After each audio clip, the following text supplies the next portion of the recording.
March 14th, 1943. The North Atlantic, 270 miles west of Ireland. Captain Lieutenant Siegfried von Forstner stands in the conning tower of U-202, scanning the horizon through salt-crusted binoculars. The sky is that peculiar grey that comes just before dawn, neither night nor day, the hour when U-boat commanders feel most vulnerable.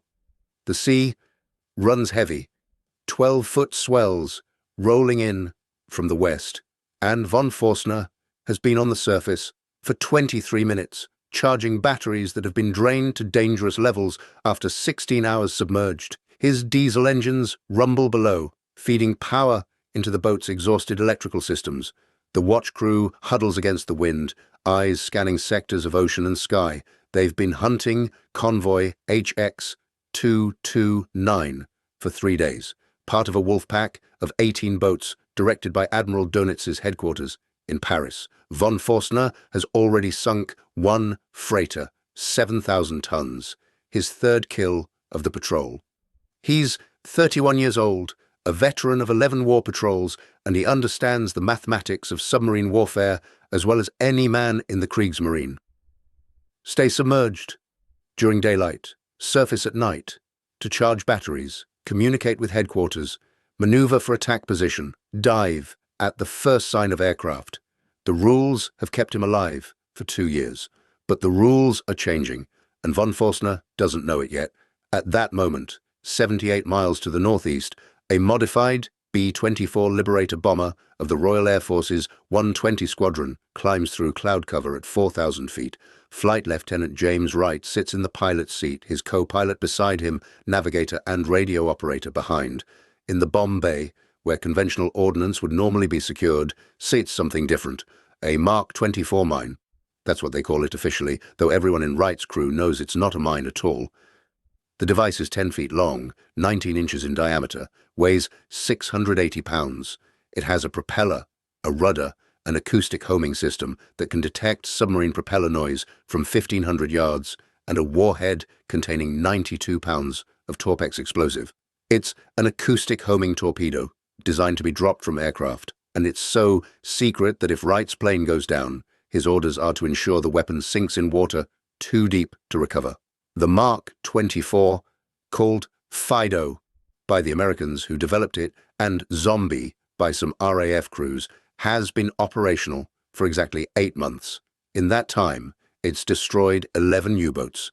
The weapon is so classified that U-boat crews don't know it exists. German naval intelligence has no reports of its deployment. Even the crews of merchant ships being protected by aircraft carrying Fidos don't know the weapon is above them. The secrecy is absolute because the Allied anti-submarine campaign depends on it. If German commanders learn that aircraft can drop torpedoes that home in on propeller noise, they'll change their tactics, modify their procedures, perhaps develop countermeasures. So every Fido attack is explained away. Depth charges, they tell the merchant crews. Mechanical failure, they report in official accounts. The U-boats simply disappear, and their commanders never get to send a warning. Wright's aircraft is equipped with ASV Mark III radar, the latest model operating at 10-centimeter wavelength. The shorter wavelength makes it far more difficult for German METOX receivers to detect. U-boats that survived 1942 by diving when their METOX sets picked up radar signals are now being caught on the surface, unaware they're being tracked. If you're enjoying this deep dive into the story, hit the subscribe button and let us know in the comments from where in the world you are watching from today. Von Forstner's U-202 is running on the surface, diesels charging batteries, making 14 knots on a bearing of 095 degrees. The boat is Type 7C, the standard German attack submarine. Displacement, 769 tons surfaced, 871 submerged. Length, 67 meters. Crew of 44 men, 4 torpedo tubes forward, 1 aft. She's been at sea for 41 days, operating from the U-boat base at Saint-Nazaire on the French Atlantic coast. Her batteries are at 38% charge, Von Forstner needs at least 70% before dawn to have any chance of remaining submerged through the daylight hours while pursuing the convoy. The boat's chief engineer, Oberleutnant Kurt Barberg, has calculated they need another 47 minutes of surface running to reach minimum safe charge levels. Von Forstner knows every minute on the surface is a gamble, but diving now means losing the convoy, losing the chance for another kill, returning to base with only one sinking to report. The pressure from headquarters is constant. Dönitz demands results. The Battle of the Atlantic is reaching its crucial phase. German U-boats must sink more tonnage than Allied shipyards can replace, or the war is lost. Every commander knows this. Every patrol carries the weight of the Reich's survival. At 05:42 hours, Wright's radar operator reports a contact, surface vessel, bearing 228 degrees, range 76 miles. The return is small, consistent with a submarine. Wright alters course, begins descent to attack altitude. His orders are clear. If possible, catch the U-boat on the surface. If it dives, mark the position and deploy the Fido. The weapon is designed to work best against submarines running submerged at depth, where their propeller noise is constant and their ability to maneuver is limited. Von Forstner has no radar warning. His Metox receiver, a device that resembles a wooden cross with wire elements, sits silent. The equipment is designed to detect radar signals in the 1.5-meter wavelength range used by earlier Allied radar systems. Wright's ASV Mark III operates at 10 centimeters. The Metox might as well be a paperweight. The U-boat's lookouts scan sky and horizon with binoculars, using the same visual detection methods that have served the Kriegsmarine since 1914. In good visibility, a trained lookout can spot an aircraft at perhaps 8 to 10 miles. This morning, visibility is less than 4 miles, heavy with sea spray and the last darkness before dawn. Wright brings his Liberator down to 800 feet, throttling back to reduce engine noise. At 21 miles, his observer spots the U-boat visually, a dark shape against darker water, white foam at the stern from the diesel wake. Von Forstner's lookouts see nothing. The aircraft approaches from the port quarter, the blind spot where the conning tower structure blocks the view of anyone scanning that sector. It's pure chance, the kind of tactical accident that decides battles. At 6 miles, Wright can see details. The submarine is running on the surface, making good speed, completely unaware. He doesn't arm the Fido yet. Standard procedure is to force the submarine to dive first. The acoustic torpedo works best against a submerged target running at depth where propeller noise is consistent and the boat's speed is reduced. If he drops the weapon now while the submarine is on the surface making 14 knots with diesels running, the Fido might track surface noise, might hit the wake rather than the hull, might miss entirely. At 2 miles, one of von Forstner's lookouts catches movement, a dark shape against dark sky, growing larger. He doesn't shout, doesn't point. Training takes over. Aircraft, port quarter, diving alarm. The klaxon sounds. Von Forstner is already moving, grabbing the voice pipe. Dive, dive, dive. All hands below. The watch crew drops through the hatch. Von Forstner takes one last look, sees the aircraft now, perhaps a mile away, coming fast and low. He drops into the hatch, pulls it shut above him, spins the locking wheel. The dive is executed with the precision of 2 years' practice. Main vents open. Water floods into ballast tanks. The bow tilts down. 14 seconds from alarm to complete submergence. Von Forstner slides down the ladder into the control room. Level at 40 meters. Silent running. All unnecessary equipment off. The boat angles down, descending through layers of cold Atlantic water. The crew is absolutely silent. Every man knows the procedure. No unnecessary movement. No dropped tools. No voices above a whisper. Sound carries underwater. Sound means death. Above them, Wright circles the dive position. His navigator marks the coordinates. 53 degrees, 47 minutes north. 22 degrees, 12 minutes west. The ocean surface is empty now.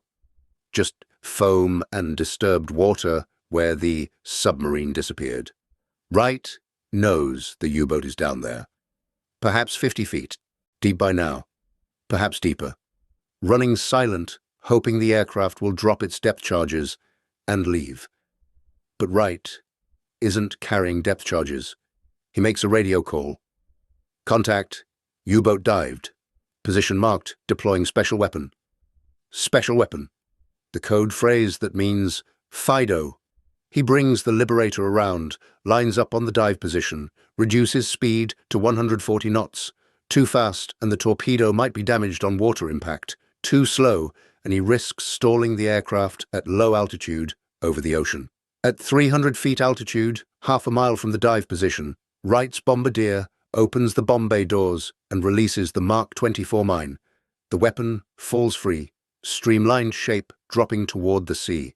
A small parachute deploys, slowing the descent, ensuring the torpedo enters the water nose first at the correct angle. It hits the surface with a controlled splash, the parachute releases, and the device sinks. At 15 feet depth, a saltwater battery activates, propeller begins to turn. The acoustic sensor, a sophisticated array of hydrophones arranged around the nose, begins listening. The weapon is programmed to circle the drop point in an expanding spiral search pattern, listening for propeller noise. Maximum runtime is 15 minutes. Maximum speed is 12 knots. Maximum effective range against a submarine running at 5 knots is approximately 1,500 yards. U-202 is now at 40 meters depth, roughly 130 feet. Von Forstner has reduced speed to 4 knots, just enough to maintain depth control and steerage. The electric motors are running at minimum power. The crew remains frozen at their stations. Hydrophone operator, Matrosengerfreiter Hans Müller, sits with his headphones pressed against his ears, listening to the ocean. He hears the aircraft engines fading now as Wright's Liberator circles away. He hears the ambient noise of the sea, the creaking of the hull under pressure, the faint hum of their own electric motors. And then he hears something else, a new sound, high-pitched propeller noise, getting louder. Miller's blood goes cold. He knows what depth charges sound like. They don't make propeller noise. They just fall silent until they explode. This is something different, something moving through the water, something that seems to be turning, circling. Torpedo in the water. His voice cracks with fear. Bearing 090. Range decreasing. Von Forstner's mind races through possibilities. A destroyer. They would have heard surface ship propellers. A submarine. Allied submarines don't hunt in convoy lanes. What's making that sound? Hard left rudder. Increase speed to 6 knots. The boat begins to turn. Slowly. Too slowly. The Fido's acoustic sensor has locked onto U-202's propeller noise. The weapon adjusts course, following the sound signature. It's now 800 yards away, closing at 12 knots, while the submarine moves at 6. Von Forstner makes the only decision he can. Surface! Surface! Emergency blow! Compressed air roars into the ballast tanks, forcing water out. The submarine angles up sharply. If they can reach the surface, they can abandon ship. Give the crew a chance. Better to surrender than to die in a sealed tube at the bottom of the Atlantic. The Fido follows them up. Its sensor is locked on. The propeller noise is clear and strong. The weapon's simple but effective guidance system adjusts pitch and course, tracking the sound. At 90 feet depth, the Fido is 400 yards behind U-202. At 60 feet, it's 200 yards behind. Von Forstner's boat breaks the surface at 0551, 9 minutes after diving. The conning tower erupts from the water, streaming white foam. Von Forstner is already moving, throwing open the hatch, screaming for the crew to abandon ship. Men pour out of the control room, scrambling up the ladder. The Fido breaks the surface 30 yards behind the submarine, its propeller still spinning, its acoustic sensor still tracking. Then it dives again, following its target. Von Forstner sees it, a dark, cylindrical shape, moving through the water with terrifying purpose. He's never seen anything like it. A torpedo that moves by itself, a mine that chases submarines. What is this weapon? He has no time to understand. At 0552, the Fido strikes U-202 just after the conning tower, on the port side, at the junction of the pressure hull and the outer casing. The Torpex warhead detonates with 92 pounds of explosive force. The detonation tears open the pressure hull, ruptures fuel tanks, floods the engine room and motor room simultaneously. U-202's stern section disintegrates. The bow tilts up at a 45-degree angle. 16 men have made it out of the boat. They're in the water now, swimming away from the sinking hull. Von Forstner is one of them. He treads water, watching his command die. The submarine slides backward into the Atlantic. Stern first, water pouring into the gaping wound where the torpedo struck. The bow stands vertical for perhaps 20 seconds, propeller shaft and rudder exposed to the grey dawn sky. Then it slips beneath the surface and is gone. 28 men are still inside. They die in darkness, in flooding compartments, in the crushing pressure as the hull implodes during its descent to the ocean floor 3,000 meters below. Von Forstner and the 15 other survivors float in the North Atlantic, clinging to debris, waiting for rescue that might never come. The water temperature is 7 degrees Celsius. Without life rafts or exposure suits, hypothermia will kill most of them within 2 hours. Wright's Liberator circles overhead. The pilot can see men in the water, can see the oil slick spreading from where the submarine went down. He radios the position to convoy escort vessels, then turns for base. His fuel is getting low. He's expended his special weapon. His mission is complete. 3 hours later, a British corvette picks up von Forstner and 4 other survivors. 11 men die of hypothermia before rescue arrives. Von Forstner is taken aboard, wrapped in blankets, given hot tea. He's shaking, not just from cold, but from shock. A British naval officer questions him gently. "What happened? What kind of weapon hit your boat?" Von Forstner tries to explain. A torpedo that moved by itself, a weapon that chased them underwater, that followed them to the surface. The officer nods, writes notes, says nothing. The interrogation continues for hours, but von Forstner learns nothing. His questions are met with silence. "What was that weapon? How did it find us? Do you have more of them?" The British tell him nothing. He's transferred to a prisoner-of-war camp where he meets other U-boat survivors. They trade stories. Some describe aircraft attacks that seemed too accurate, too precisely timed. Others mention strange sounds in the water, propeller noise that couldn't be explained. But no one has a complete picture. The weapon that destroyed U-202 remains a mystery, one of many mysteries plaguing the U-boat fleet in the spring of 1943. What von Forstner couldn't know, what no German naval officer would fully understand until after the war ended, was that he'd been killed and his crew destroyed by a weapon system that represented a revolution in anti-submarine warfare. The Mark 24 wasn't just a torpedo. It was the first truly autonomous weapon, a device that could hunt and kill without human guidance after launch. And it was destroying U-boats at a rate that Dönitz and his staff couldn't explain. The story of the Mark 24 begins not in 1943 but in 1941, in the research laboratories of Bell Telephone Laboratories in New York and the Naval Research Laboratory in Washington. American scientists understood a basic problem with anti-submarine warfare. Finding a submarine was difficult, and attacking it accurately was harder. Depth charges had to be dropped almost directly over the submarine's position to be effective. A U-boat just 50 yards from the nearest depth charge might survive undamaged. The solution seemed obvious: create a torpedo that could guide itself to the target. But the engineering challenges were immense. How do you make a weapon small enough to be carried by aircraft, sophisticated enough to find its target, and reliable enough to work in combat conditions? The breakthrough came from acoustic research. Underwater sound behaved predictably. Propeller noise, especially from diesel-electric submarines running their electric motors, created a distinct acoustic signature that could be detected at significant range. What if you could build a torpedo that listened for that sound and steered itself toward it? The concept was called acoustic homing. The execution required miniaturizing technology that barely existed. The Mark 24 needed hydrophones, sensitive enough to detect faint propeller noise through ocean noise and internal machinery sounds. It needed a guidance system that could process acoustic data and adjust rudder position accordingly. It needed a propulsion system quiet enough not to overwhelm its own sensors. And it needed to be simple enough that it could be manufactured in quantity, reliable enough that it could be stored on aircraft carriers and bases around the world, and safe enough that it wouldn't accidentally destroy friendly vessels. The first test model was completed in early 1942.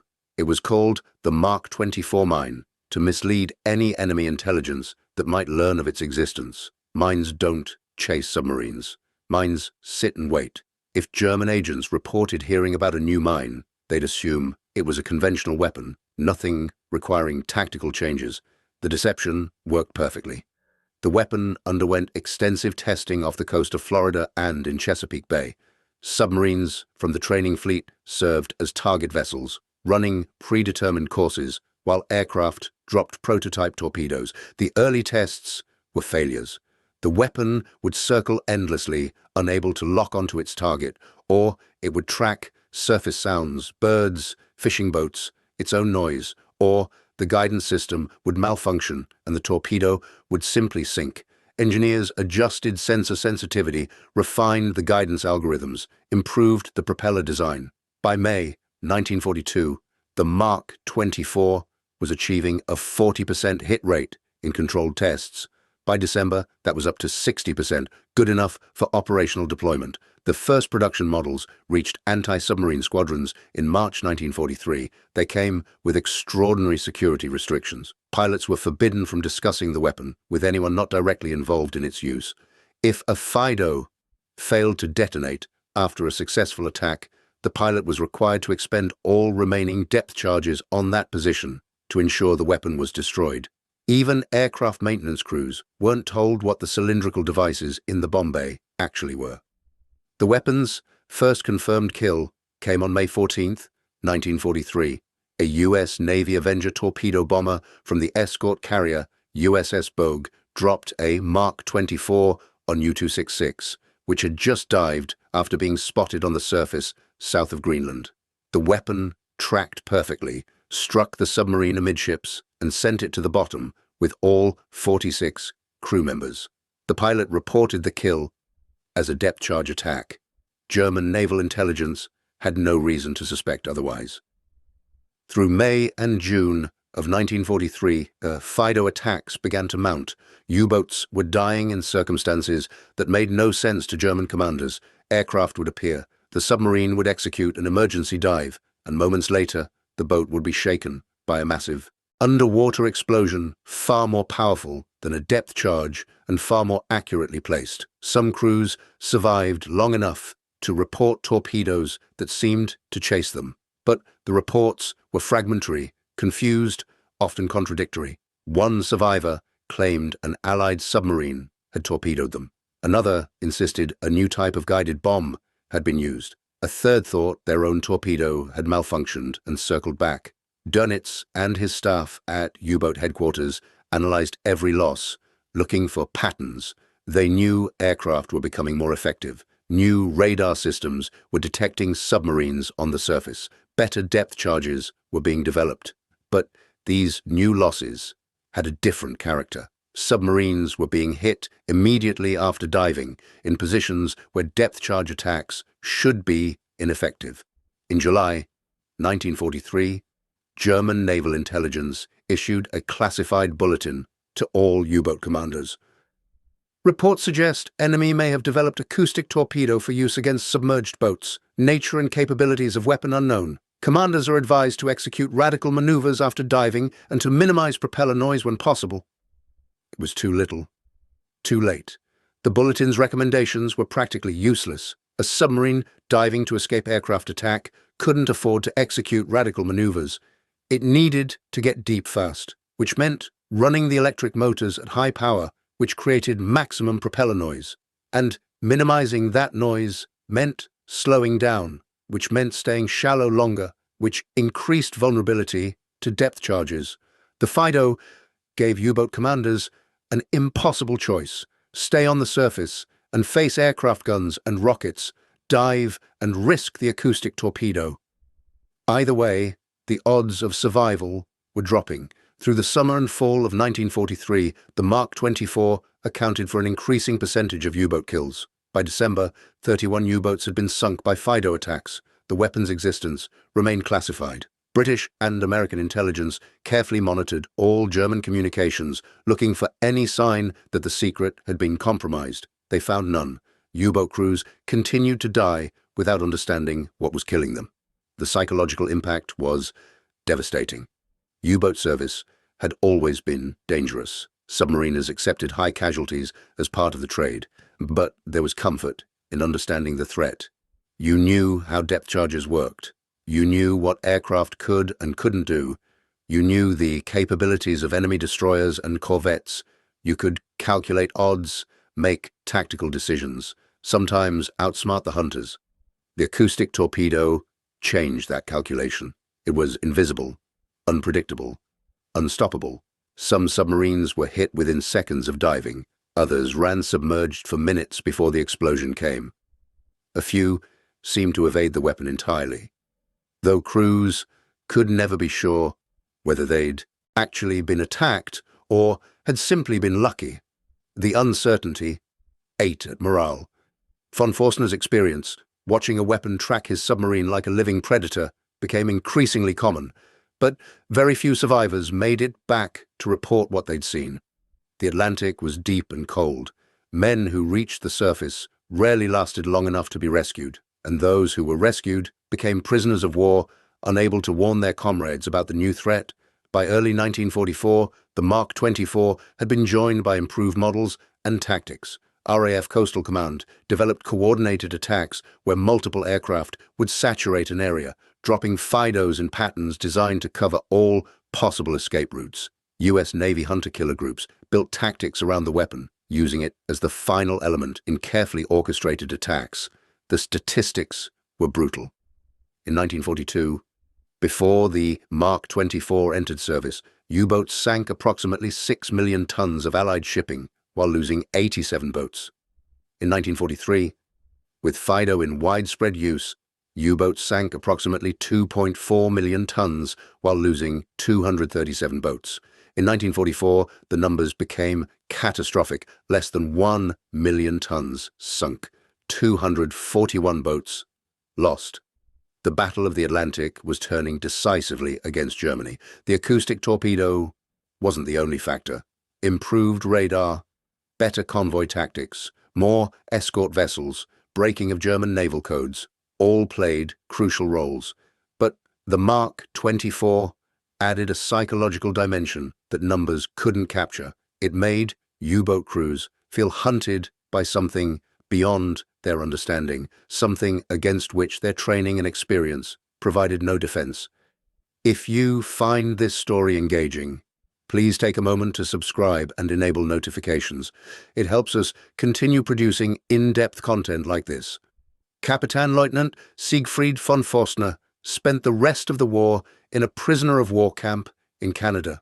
He survived, one of the lucky few. Of the approximately 39,000 men who served in the German U-boat fleet during World War II, 28,000 died. A casualty rate of 72%, the highest of any military service in any nation during the war. Von Forstner was repatriated to Germany in 1946. He learned then, in conversations with former comrades and through reports he was finally allowed to read, what had destroyed his boat. The Mark 24 acoustic homing torpedo, a weapon so secret that even 2 years after the war ended, details remained classified. He read accounts from other survivors. The pattern was always the same: aircraft sighting, emergency dive, strange propeller noise, explosion, death or capture. In 1951, von Forstner gave an interview to a German naval history journal.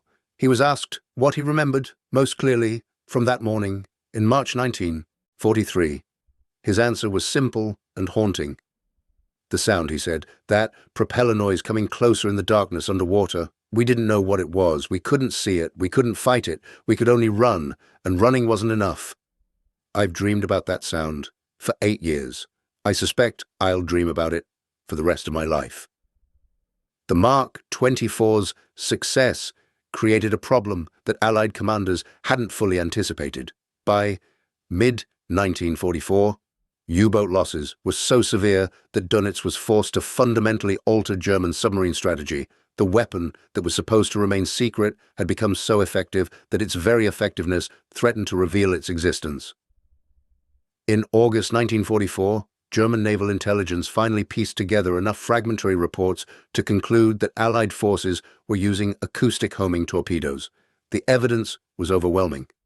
Too many U-boats had reported propeller noises approaching from astern. Too many survivors described weapons that seemed to chase their submarines. Too many boats had been destroyed immediately after diving in positions where conventional depth charges couldn't have been accurately placed. The German response was immediate but inadequate. Engineers at the torpedo experimental facility in Denia began developing countermeasures. The device they created was called the bold decoy. It was a canister approximately 4 feet long, containing calcium hydride and zinc powder. When ejected from the submarine and exposed to seawater, the chemicals reacted violently, creating a massive cloud of bubbles that produced intense acoustic noise. The theory was simple. If an acoustic torpedo was approaching, eject a bold decoy. The weapon would lock onto the louder sound source and attack the decoy instead of the submarine. In testing, bold decoys worked reasonably well. In combat, results were mixed at best. The problem was timing and execution. A submarine crew had to know they were being hunted by an acoustic torpedo.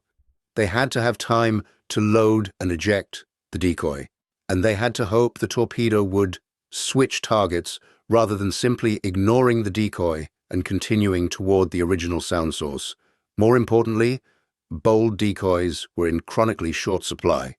German industry, under constant Allied bombing and facing severe material shortages, couldn't produce them in adequate numbers. Most U-boats sailed with perhaps 2 or 3 decoys aboard, if any. Against multiple Fido attacks or coordinated assaults by several aircraft, the decoys were nearly useless. Dönitz also ordered tactical changes. U-boats were instructed to remain submerged longer, even if it meant depleting batteries to dangerous levels. When forced to surface for charging, they were to do so in areas with known poor aircraft coverage. Night surfacing, always preferred, became absolutely mandatory, and when diving to escape aircraft attack, boats were ordered to go deep. Immediately shut down all unnecessary equipment and attempt to hide in thermal layers where acoustic conditions might confuse homing torpedoes. None of it was enough. The Mark 24 continued to kill U-boats through the fall of 1944 and into the winter. The weapon's effectiveness actually increased as Allied tactics improved. Pilots learned optimal drop points. Radar operators became better at tracking dive positions, and coordination between aircraft and surface vessels reached levels of efficiency unimaginable in the early war years. In November 1944, U-482 was caught on the surface in the North Atlantic by a Liberator from RAF Squadron 120, the same unit that had destroyed von Forstner's U-202. The submarine dived, ejected 2 bold decoys, and attempted to escape at high speed. The first Fido locked onto a decoy and detonated harmlessly. The second Fido dropped 30 seconds later and 200 yards ahead of the submarine's projected course, ignored the decoys, and tracked directly to U-482's propeller noise. The boat was destroyed with all hands. It was a perfect demonstration of how Allied forces had adapted. Multiple weapons dropped in coordinated patterns, decoys anticipated and countered, no chance for the submarine to maneuver away.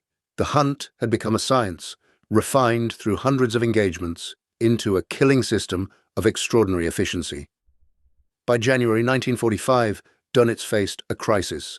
U-boat construction couldn't replace losses. Crew training was rushed, turning out submariners with inadequate preparation. Fuel shortages, limited patrol areas, and the acoustic torpedo threat meant that even experienced commanders were dying at rates that made successful patrols increasingly rare. The admiral who had built the U-boat fleet into Germany's most effective weapon now presided over its destruction. He wrote in his war diary, in an entry dated January 18, 1945, "The enemy's technical superiority, particularly in the field of acoustic detection and attack, has reached a level where our current submarine types can no longer operate effectively in most Atlantic areas.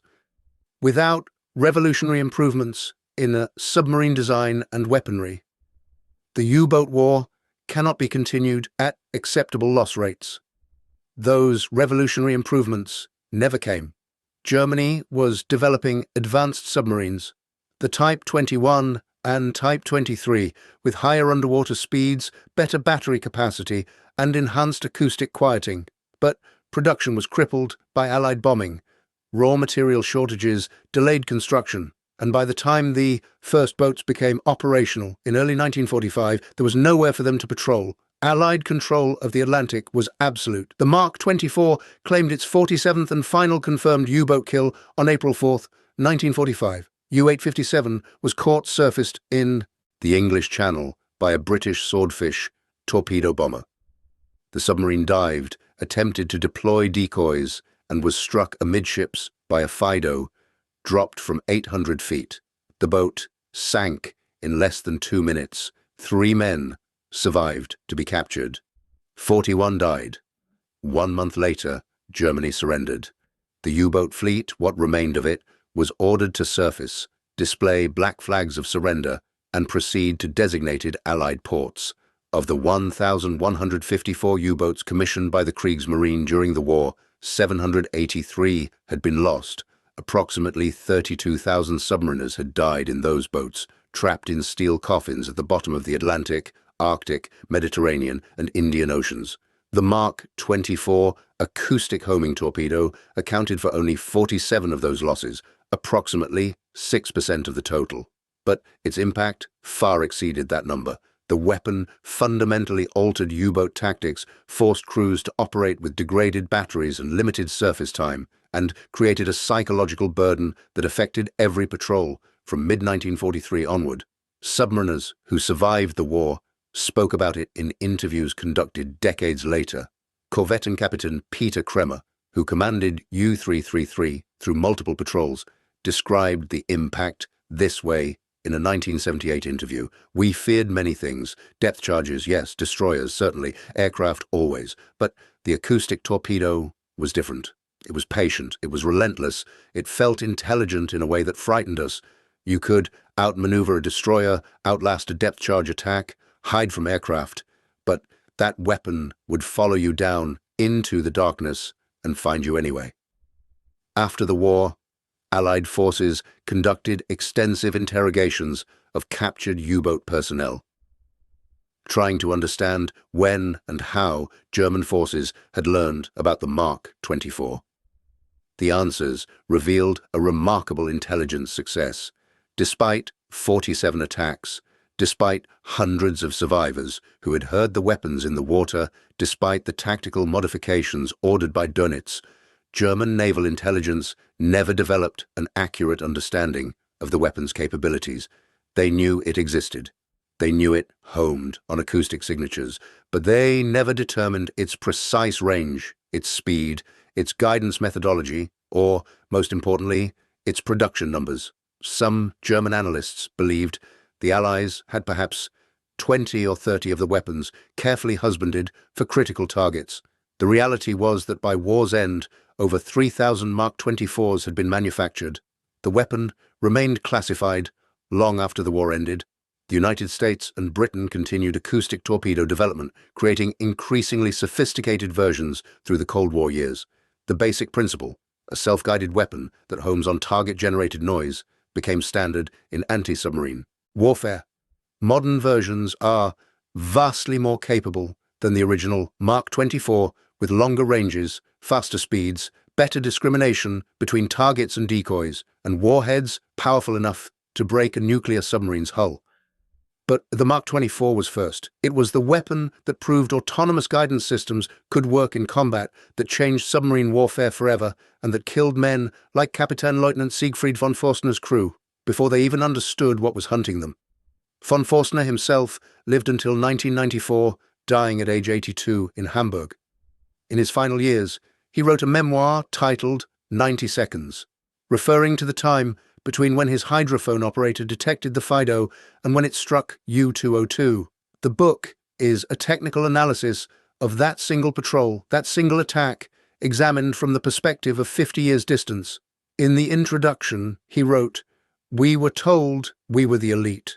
We were told our boats were superior. We were told our training and determination would overcome Allied material advantages. All of that may have been true in 1940 and 1941.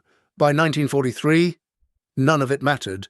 The enemy had developed weapons we couldn't counter, tactics we couldn't defeat, and industrial capacity we couldn't match.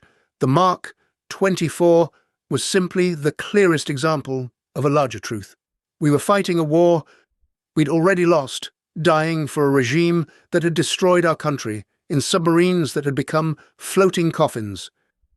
The technical specifications of von Forstner's death are documented in British naval archives. U-202 now rests at approximately 3,000 meters depth, position 53 degrees, 47 minutes north, 22 degrees, 12 minutes west. The wreck has never been located. It lies in one of the deepest parts of the North Atlantic, beyond the reach of conventional salvage operations, entombed in darkness and pressure that would crush any vessel attempting to reach it. 28 men are still aboard that wreck. Their names are recorded on the U-boat memorial in Miltenort, Germany, along with the names of 31,999 other submariners who never returned from patrol. The memorial is a simple structure, a tower overlooking the Baltic Sea with bronze plaques listing every U-boat lost and every man who died.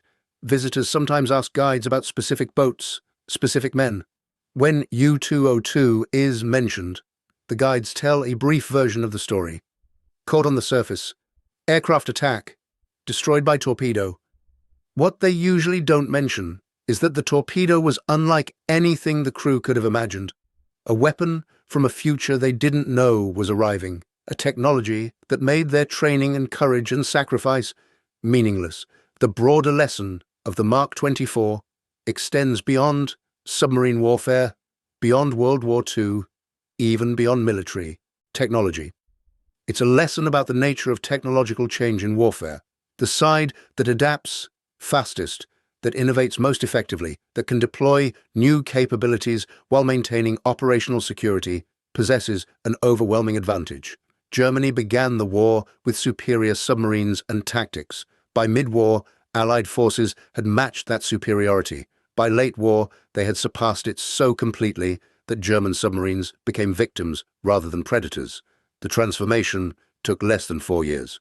From September 1939, when U-boats were sinking Allied shipping almost at will, to September 1943, when U-boats were being destroyed faster than they could be replaced, the Mark 24 was one weapon among many that drove that transformation. But it was perhaps the most psychologically devastating, the clearest demonstration that the technological balance had shifted irrevocably. Admiral Karl Dönitz, who commanded the U-boat fleet and then briefly led Germany after Hitler's death, spent 10 years in Spandau prison for war crimes. After his release in 1956, he wrote his own memoir, 10 Years and 20 Days. The book is largely self-serving, blaming Germany's defeat on factors beyond his control while claiming credit for the U-boat fleet's early successes. But there's one passage, buried deep in the technical discussions, where Dönitz confronts the reality of the acoustic torpedo.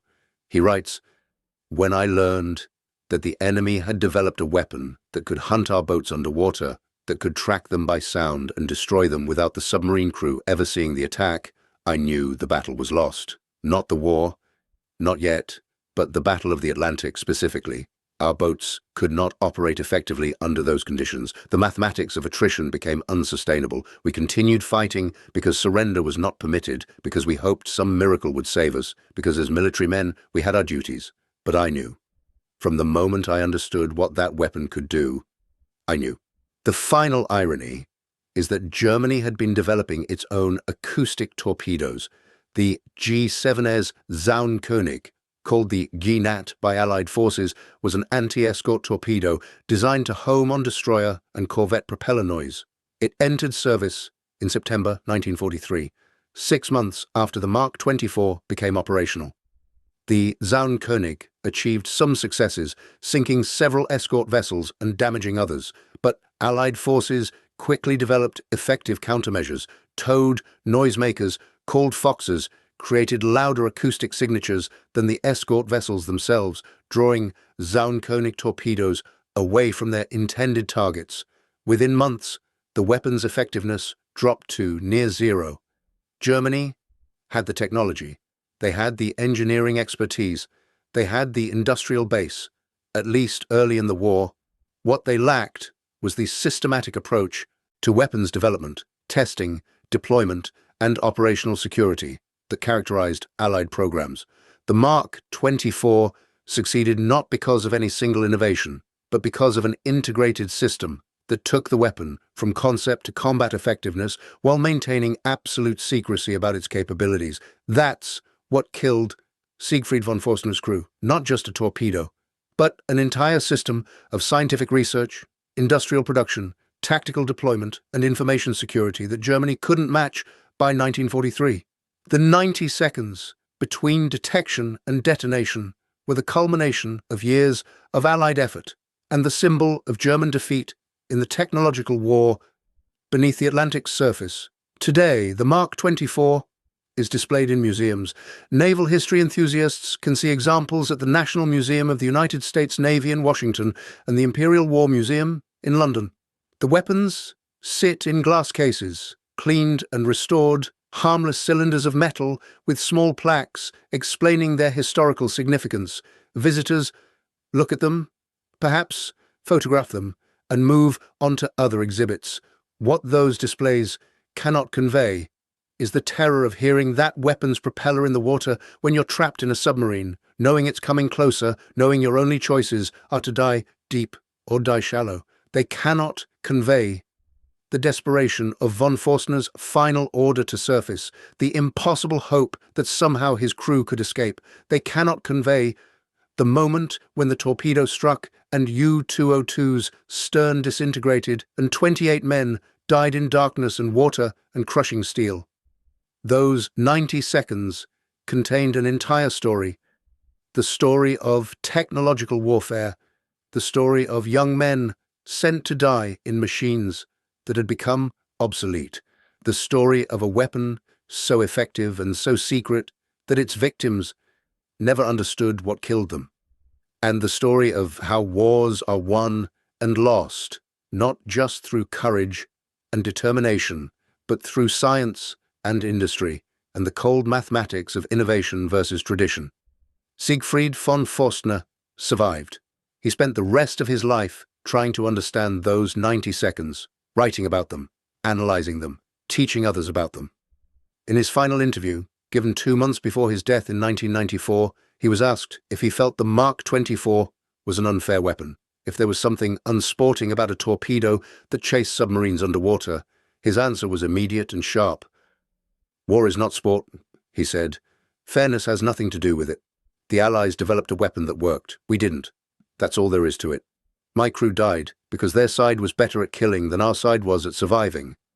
I've had 50 years to think about it, and that's the only conclusion that makes sense. We lost. They won. The acoustic torpedo was simply one of many reasons why."